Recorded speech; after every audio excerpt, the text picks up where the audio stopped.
This week on Channel 8 News, Moera turns into a disaster zone, Northwest hosts Bid Day, and the new fitness center has its grand opening. Channel 8 News starts right now.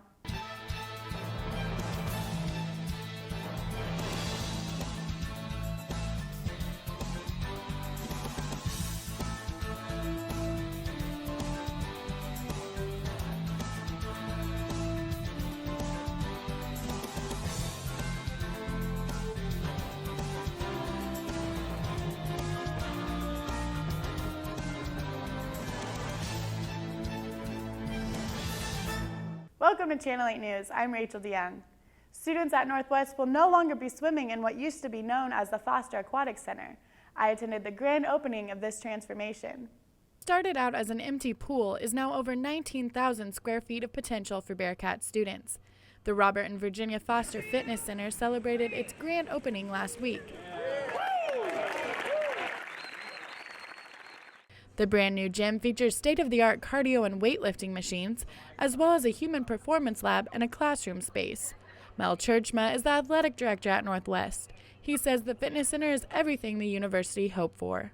We want it to have a wow effect when people see it, and I think that you can agree that that's what it has. I think it's going to be great for student recruitment.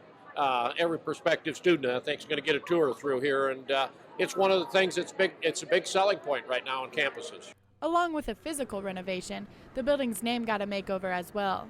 Formerly known as the Foster Aquatic Center, the gym's new name features both Robert and Virginia Foster's namesakes. Doug Foster is the son of Robert and Virginia. He says the fitness center embodies the way his parents served their presidential term at Northwest. The center is so multi-purpose. It's varsity athletes, student athletes, faculty, staff, everybody, and that's so much the way the folks operated, right? They were a team, they reached out to everybody, they were involved. The cost of the fitness center is included in all full-time students' tuition, while faculty and staff pay a small fee. But Northwest encourages every student to use the gym to maintain their physical health and to honor the legacy Robert and Virginia Foster left behind. Later, in Bearcat Update, you will see how athletes are utilizing the fitness center as well. When we come back, we will take a look at the Mohope Disaster Zone. Don't go away.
Welcome back to Channel 8 News. Thanks for staying with us.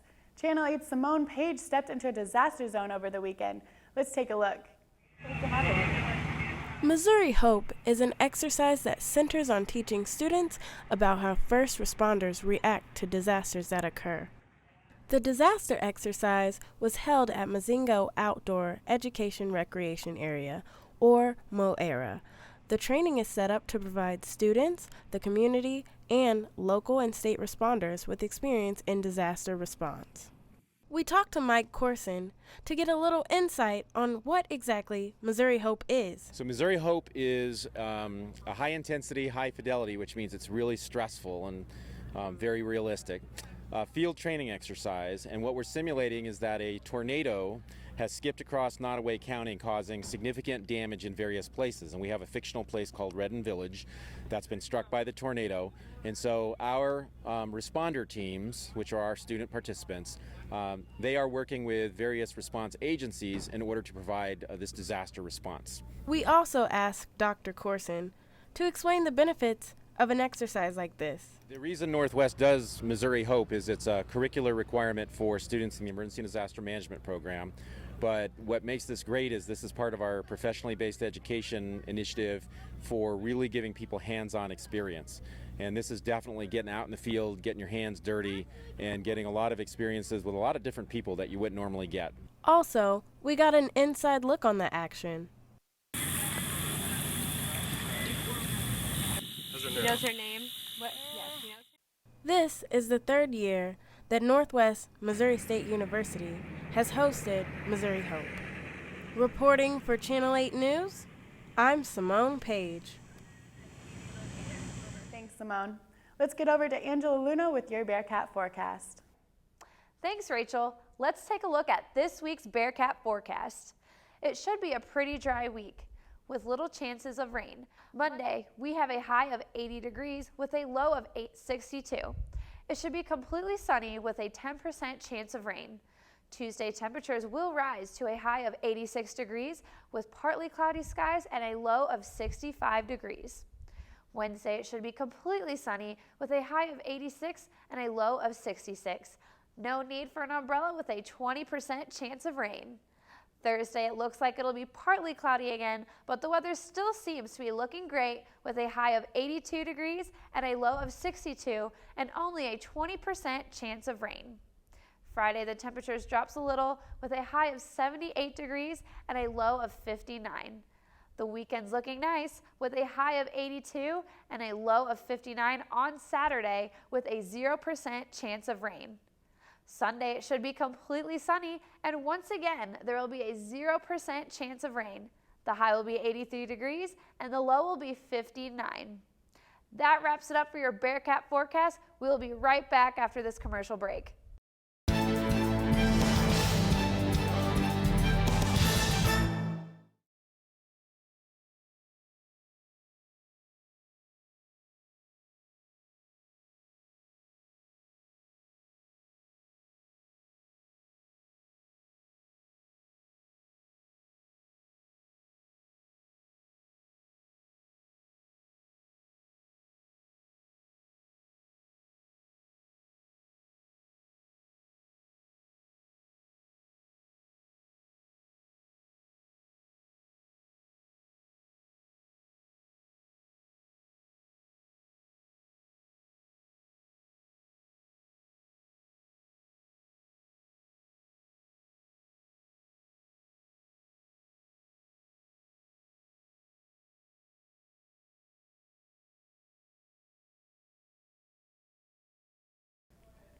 Welcome back to Channel 8 News. According to the Northwest Missourian, freshman enrollment made history this year, rising to 201 more than the previous year, making it the largest freshman class since 2011. With that being said, Greek recruitment also hit a high with the large number of freshmen on campus. We looked into the Greek bidding process.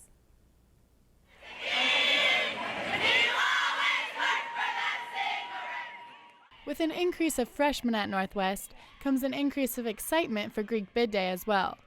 Bid Day is an event where the new members of sororities and fraternities accept invitations into the different chapters on campus. It's preceded by a process called recruitment, where students wanting to go Greek spend time with the sororities or fraternities they're interested in. The sororities host events called parties for 3 days, where women interested can meet all the sororities and narrow down their choices. Mark Langemack is the president of the Interfraternity Council at Northwest. He says the fraternities recruitment process has generally the same intent. It's mainly used to meet the gentlemen of the fraternity and figure out if there's somebody that you'd enjoy hanging out with, if there are some guys that you'd enjoy spending time with, basically. Together, the sorority and fraternity recruitments ultimately lead to Bid Day and a college career of brothers or sisters to share different experiences with. Allison Panay is a junior and a member of the Sigma Sigma Sigma sorority. Panay says Greek life is more than just a few letters on a sweatshirt. It's not just your friends. You're not paying a ton of money to just hang out and go party all the time. You're giving back to the community and you're giving back to your philanthropies and you're finding friends all at the same time. A smaller recruitment process often takes place in the spring. Lauren Stellick is the coordinator of Greek Life. She encourages those interested who have not yet been involved to reach out after winter break. When our spring trimester starts, that they contact either myself in our office or they're contacting the chapters and asking them if they would like to go through spring recruitment. For more information, go to www.nwmissouri.edu/get-involved. On Tuesday, the Student Activities Council will host their first SAC Speaks program for the year. J.B. Bernstein will be speaking. He was portrayed by John Hamm in a Disney movie, The $1 Million Arm, where Bernstein goes to India to find the first Indian-born player in professional baseball history. And he created a contest that would reward one lucky contestant with $1 million and a chance to play for a professional baseball team in the U.S. Bernstein will be at the Charles Johnson Theater Tuesday evening at 7. Campus Dining is to host their 3rd annual Harvest Festival on Thursday at 2 at the Pavilion. The festival features booths showcasing Northwest departments and organizations, including the Department of Agricultural Sciences, Landscape and Sustainability, and the School of Health Science and Wellness. To reserve a booth or for more information, contact Northwest Campus Dining at 660-562-2555. Northwest Family Weekend kicks off this Friday by hosting hypnotist Jim Wan. The event is first come, first serve at the Ron Houston Center at 7. Family Weekend will continue on Saturday morning with a 5K run, walk, roll at the Lambkin Activity Center at 7. Families are encouraged to attend the football game against Central Oklahoma at 2:30 and go support Northwest Volleyball playing Missouri Southern at 6. The weekend will wrap up with Mission Improbable at the Charles Johnson Theater at 7.